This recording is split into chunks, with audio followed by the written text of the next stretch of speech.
Hi, this is my video for our paper on Abram's Animism in the Alphabet.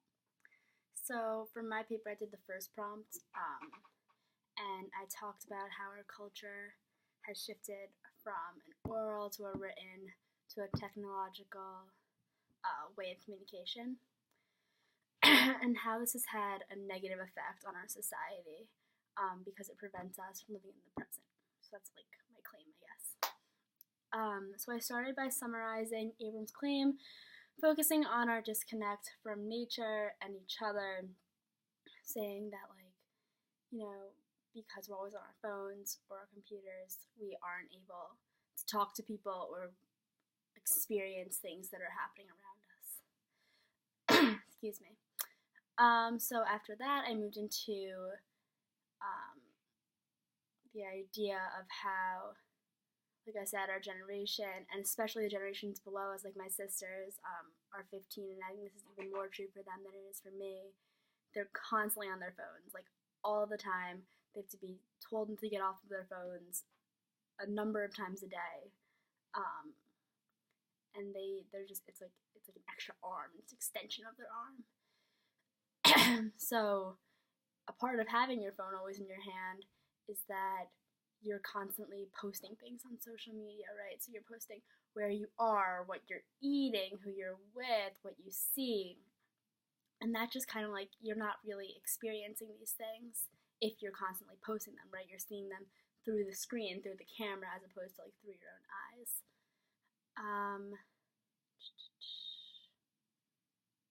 So then I got into this idea of like how if we're constantly on our phones, we're constantly texting, we're emailing, we're posting on social media, so we're having conversations with people via cellular device, and then when we meet up with these people in person, let's say for lunch, you're sitting at lunch and you're on your phone. You can't have a conversation face to face, you're always on your phone. So you think that, oh, like I had a really great conversation with my friend Sarah, and now I'm gonna get lunch with Sarah, and then I am on my phone texting a different friend, and I can't have a conversation with Sarah in person. And that there's something bad about that, that like we can't really communicate face to face. And I actually backed that up, with this study done by Sherry Turkle, who's an MIT professor. And she's found that, especially with the generation below us, meaning like people who are about 15 years old and younger, don't know how at all to communicate. And they don't know how to process their own thoughts because they haven't had to, right? So they're constantly writing things out and not having to talk on the fly. So another part of this whole texting thing is that we have the time to formulate a response. We can ask someone else their opinion on our response before sending out a text message, and we don't even have to send out the text message if we don't want to. Whereas when you're face to face with someone, you have to respond pretty immediately. And so these younger generations don't know how to have a conversation. And that's what Turkle's research has shown. Okay, so then I got into how our use of Google and the internet is actually making us dumber, right? So, sorry, my cough is really bad. So because we have Google at our fingertips at all times, right, we can look up anything, anytime, so we don't necessarily learn or memorize facts that we know we can look up at any time whenever we want.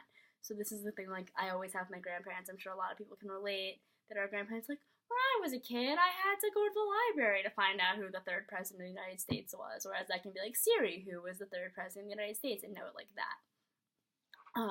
And because of this, we aren't learning, we don't care, we can just look everything up all the time, it doesn't matter, we don't actually know it. And there was a recent study that actually showed because we can just do this, we don't even remember the information 5 minutes later, right? So we just look something up, we tell whoever we need to tell, and then we immediately forget it. We aren't retaining any of this knowledge, which is really a scary thought. Yeah.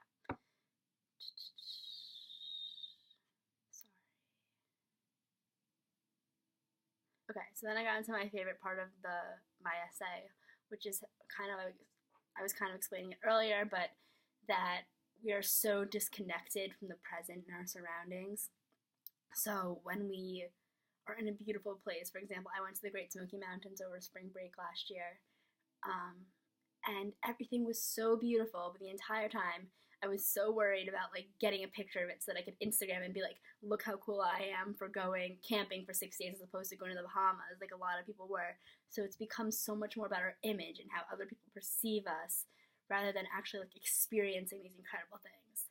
I was lucky. One of my friends pointed it out to me very early on in the trip, and I like put my phone away, like left it in the car, didn't touch it for a week, and then I was able to have this amazing experience where like I just got to see things that I don't think I'm ever gonna have the opportunity to see again, and it was incredible. There's a French artist named, I'm gonna pronounce his name wrong. I think it's Anton Geiger. It's French, and he made this photo series. I'll post the link to it. It's people in beautiful places, whether it be nature or a museum or just some place that evokes some sort of experience, and it's them all like on their phones. So what he did is he like blurred their face into their phone. I'll post it. It's easier when you see it than to explain. But like kind of describes what I'm talking about here, that like we can be in the most amazing places and we're still attached to our phones. We don't care about what's around us. And then Walker Percy, who's the guy that Miss Burton told us to read his essay possibly, he goes into this too, and he talks about how we feel the need to prove things to other people, and we want everyone else to understand like what we've done, and we, in that, lose the experience for ourselves. So yeah, that's more or less what my essay talked about. This video is longer than it's supposed to be. I apologize. Alright, thanks for an amazing semester.